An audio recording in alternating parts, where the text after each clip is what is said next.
kita akan mengadakan Brisk Walk siri kedua bagi tahun 2025.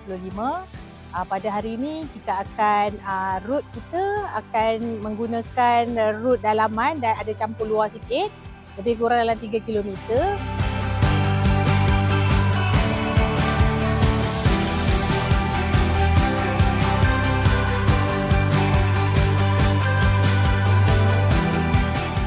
Pagi ini kami akan melakukan aktiviti riadah Brisk Walk. Di samping itu saya dapat beriadah dan berkenalan dengan kawan-kawan. Dan aktiviti ini sangat bagus untuk kesihatan semua.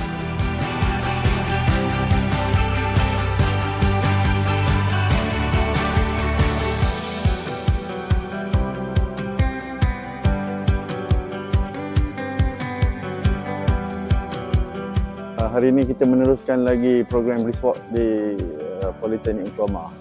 Kita cuba dapatkan dalam 3-4 kilo, sekurang-kurangnya berapa 10,000 langkah.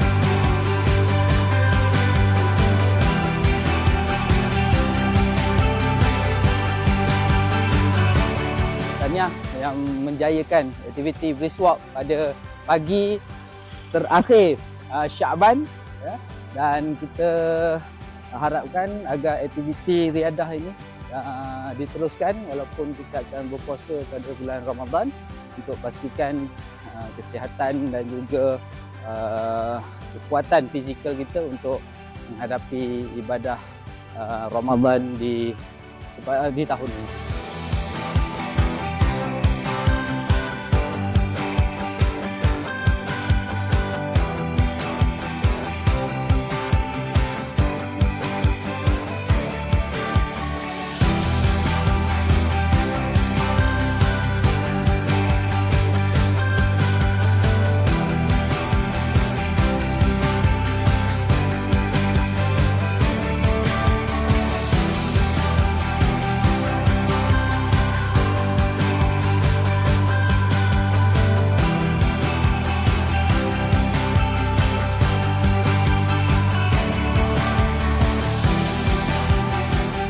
Alhamdulillah hari ini kita dapat Brisk Walk, ya, dalam 2 km lebih, dalam 25 minit, ya, sebagaimana biasa untuk kita aktifkan diri kita supaya jadi sihat.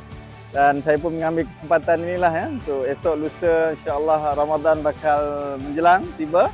So selamat menyambut Ramadan Al-Mubarak, selamat berpuasa, keep healthy dan sihat insya-Allah.